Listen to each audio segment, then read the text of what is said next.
রাজ্যের স্বরাষ্ট্র সচিবকে অবজারভার নিয়োগ কমিশনের। ভোটমুখী রাজ্যগুলির অবজারভারদের প্রশিক্ষণের তালিকা প্রকাশ কমিশনের। সোমরাজ প্রতিনিধি আমাদের সঙ্গে রয়েছেন। সোমরাজ, আমরা জানি যে হাতে গোনার মাত্র কয়েকটা মাস বাকি বিধানসভা নির্বাচনের, অর্থাৎ একেবারে বিধানসভা নির্বাচনের মুখেই রাজ্যের স্বরাষ্ট্র সচিবকে ভিন রাজ্যের অবজারভার। দেখো, প্রশাসনিক মহলে তা নিয়ে চর্চা শুরু হয়েছে। তার কারণ প্রশাসনিক মহলের একাংশ দাবি করছে এটা একটা নজিরবিহীন নির্দেশ জাতীয় নির্বাচন কমিশনের তরফে। যদিও কমিশনের আধিকারিকদের একাংশ দাবি করছে যে পর্যবেক্ষক হিসাবে বারবার রাজ্যের কাছ থেকে তালিকা চাওয়া হলেও সেই তালিকা রাজ্য পাঠায়নি। সেই কারণেই জাতীয় নির্বাচন কমিশনের তরফেই তালিকা পাঠিয়ে রাজ্যের মুখ্য নির্বাচনী আধিকারিককে বলা হয়েছে এই অফিসারদের প্রশিক্ষণের জন্য আসতে হবে। এবং সেখানেই দেখা যাচ্ছে রাজ্যের বর্তমান স্বরাষ্ট্র সচিব জগদীশ প্রসাদ মীনা, এবং তা নিয়ে প্রশাসনিক মহলে চর্চা শুরু হয়েছে যে একজন স্বরাষ্ট্র সচিব যিনি রাজ্যে যার নির্বাচনের সময় গুরুত্বপূর্ণ কাজ থাকবে, তাকে কিভাবে অবজারভার হিসেবে জাতীয় নির্বাচন কমিশন নিয়োগ করে, তা নিয়ে প্রশাসনিক মহলে চর্চা শুরু হয়েছে। যে তালিকা পাঠানো হয়েছে জাতীয় নির্বাচন কমিশনের তরফে, সেখানে দেখা যাচ্ছে অবজারভার হিসেবে বেশ কয়েকটি দপ্তরের সচিবদেরও নিয়োগ করা হয়েছে।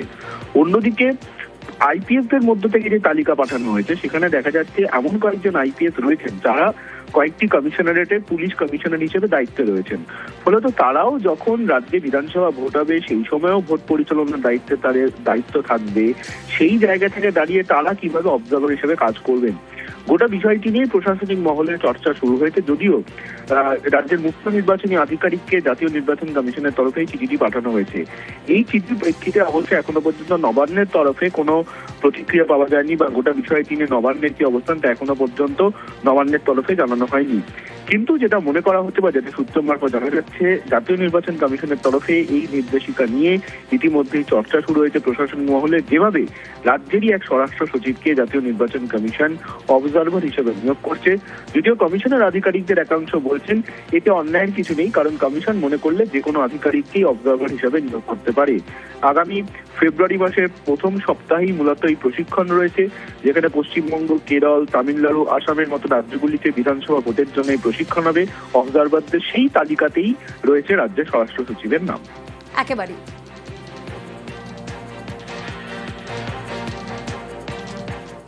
15 বছর আগে যে সিঙ্গুরে পালা বদলের বীজ বপন, সেই সিঙ্গুরে গিয়ে শিল্পের খতিয়ান। সিঙ্গুরের মঞ্চ থেকে শিল্পের বার্তা দিলেন মমতা বন্দ্যোপাধ্যায়। কৃষিও চলবে, শিল্পও চলবে, কৃষি জমি দখল করে নয়। সিঙ্গুর এককালে রাজনীতি তোলপাড় হয়েছে সেই সিঙ্গুরকে ঘিরে। সিঙ্গুরে ন্যানো কারখানা তৈরি করতে চেয়েছিল টাটারা। জোর করে কৃষকদের জমি কেড়ে নেওয়ার অভিযোগ তুলে আন্দোলনে নামেন মমতা বন্দ্যোপাধ্যায়। আদালতের নির্দেশে সিঙ্গুর ছাড়ে টাটারা। 2011-এ বাংলায় পালা বদলের পালে হাওয়া দিয়েছিল এই সিঙ্গুর। 26-এর ভোটের আগে ফের সেই সিঙ্গুরের হাওয়া গরম। 18ই জানুয়ারি সভা করে গেছেন প্রধানমন্ত্রী। বঙ্গে শিল্পের বার্তা দিলেও সিঙ্গুরের জন্য আলাদা করে কোনো বার্তা ছিল না নরেন্দ্র মোদীর ভাষণে। 28শে জানুয়ারি সেই সিঙ্গুরে সভা করলেন মমতা বন্দ্যোপাধ্যায়, দিলেন সিঙ্গুরে শিল্পের বার্তা।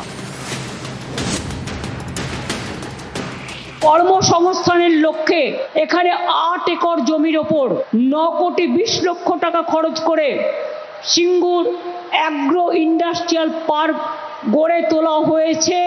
এসএআইপির আন্ডারে 77 একর জমিতে প্রাইভেট ইন্ডাস্ট্রিয়াল পার্ক সিঙ্গুরে হচ্ছে। হাজার হাজার মানুষের কর্মসংস্থান হবে। অ্যামাজন, ফ্লিপকার্ট এখানে বড় ওয়্যার হাউজিং তৈরি করছে, যেখানে হাজার হাজার মানুষের কর্মসংস্থান হচ্ছে। সিঙ্গুর আমার ফেভারিট জায়গা। আমার আন্দোলনের একটা বড় অংশ জুড়ে, মানে 2006 থেকে 8 সিঙ্গুরের মাটিতে আমি অনেক দিন কাটিয়েছি। রাস্তায় পড়ে থেকেছি। সিঙ্গুরের মানুষরা কেউ বাড়ি থেকে মুড়ি নিয়ে এসছে, কেউ চিড়ে নিয়ে এসছে, কেউ নারকেল নাড়ু নিয়ে এসছে, কেউ বা সবজি নিয়ে এসছে। আমি সিঙ্গুর আন্দোলনের জন্য 26 দিন অনশন করেছি, জীবন মৃত্যুকে পায়ের ভৃত্য করে।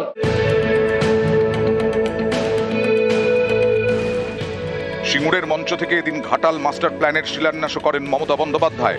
মঞ্চে মমতার পাশে তখন ঘাটালের তৃণমূল সাংসদ দেব। নাইবা দিল কেন্দ্র টাকা, ওরা দেয় শুধু ধোকা, ওদের বানিয়ে বোকা আমরা দিলাম টাকা ঘাটাল মাস্টার প্ল্যানের জন্য 1,500 কোটি টাকা দিয়ে আমরা প্রকল্প শুরু করে দিয়েছি। অলরেডি 500 কোটি টাকা অলরেডি দেওয়া হয়েছে এবং অলরেডি 300 কোটি টাকার কাজ হয়ে গেছে। তাতে কেশপুর বলুন, ডেবরা বলুন, ঘাটাল বলুন, দাসপুর বলুন, পূর্ব মেদিনীপুরের 4টে জায়গা, হাওড়া হুগলির জন্য নিম্ন দামোদর অববাহিকা এলাকার প্রজেক্ট হচ্ছে। তাতে হাওড়া হুগলি বীরভূম বর্ধমানের মানুষ উপকৃত হবেন। বাংলাকে নাকি উনি গুছিয়ে দেবেন। 4 বছর ধরে বাংলার আবাসনের টাকা দেয় না, রাস্তার টাকা দেয় না, 100 দিনের কাজের টাকা দেয় না, সর্বশিক্ষার টাকা দেয় না, জলের টাকা দেয় না, ট্রেজারি ফাঁকা করছে, দেশটাকে ধ্বংস করছে। কৃষকদের জমি ফিরিয়ে দেবো বলেছিলাম, ফিরিয়ে দিয়েছি। আর তোমরা কি করেছো? বড় বড় বুলি। এ বুলি চলবে না বাংলায়। বাংলায় ঢুকতে দেব না, দেব না, দেব না। বঙ্গ রাজনীতির গুরুত্বপূর্ণ অধ্যায়ের নাম সিঙ্গুর। 26-এর মহারণের আগে ফের ভোটের পালে সেই সিঙ্গুরেরই হাওয়া। বাংলায় ঢুকতে দেব না, দেব না, দেব না। নিউজ 18 বাংলা। পরিবর্তনের পর রাজ্যে কোনো শিল্প হয়নি, বরং ব্যবসা গুটিয়ে চলে গেছেন শিল্পপতিরা। তো বিজেপি সভাপতি নিতিন নবীনের কেন্দ্রের তথ্যে এমএসএমইতে প্রথম বাংলায় এসে উল্টো কথা নিতিন নবীনের। কটাক্ষ অরূপ চক্রবর্তীর। दुख की बात है कि आज का यहाँ कोई भी नया औद्योगिक केंद्र नहीं बन रहा है। ये इस बात को दर्शाता है कि किस प्रकार से यहाँ के औद्योगिक क्षेत्रों को रोकने का काम किया गया है। ममता दीदी, आपकी सरकार जब आई थी तो आपने जो आंदोलन खड़ा किया था उसमें आपने सपना दिखाया था कि हम इंडस्ट्री के बड़े केंद्र खोलेंगे, लेकिन दुर्भाग्य है कि आप इंडस्ट्री के नए केंद्र क्या खोलेंगे, आप पुरानी पड़ी हुई इंडस्ट्री को भी बंद करने के लिए रास्ते निकाल रहे हैं। जिस सिंगूर के लेकर आपने आंदोलन किया, आज सिंगूर के लोग दुखी हैं क्योंकि आपने कोई नई औद्योगिक इकाई नहीं बनाई। और मैं पूछता हूं ममता दीदी, इसके लिए जवाबदेही किसकी है? आपने 15 सालों में यहाँ पर सरकार रखी, आपने भी यहाँ के महिलाओं को सुरक्षा नहीं दी, आपने यहाँ के युवाओं को रोजगार के बदले कहीं ना कहीं पलायन के लिए मजबूर किया। इसका दोषी कौन है? সেদিনকে আন্দোলনকে সমর্থন করেছিল বিজেপি সর্বভারতীয় নেতৃত্ব। কেন করেছিল আজকে বিজেপিকে সেই জবাব দিতে হবে। আসলে মমতা ব্যানার্জি যেটা বলেন, মমতা ব্যানার্জি সেটা পালন করেন। জমি অধিগ্রহণটাই অবৈধ ছিল, সুপ্রিম কোর্টের রায়ে প্রমাণিত।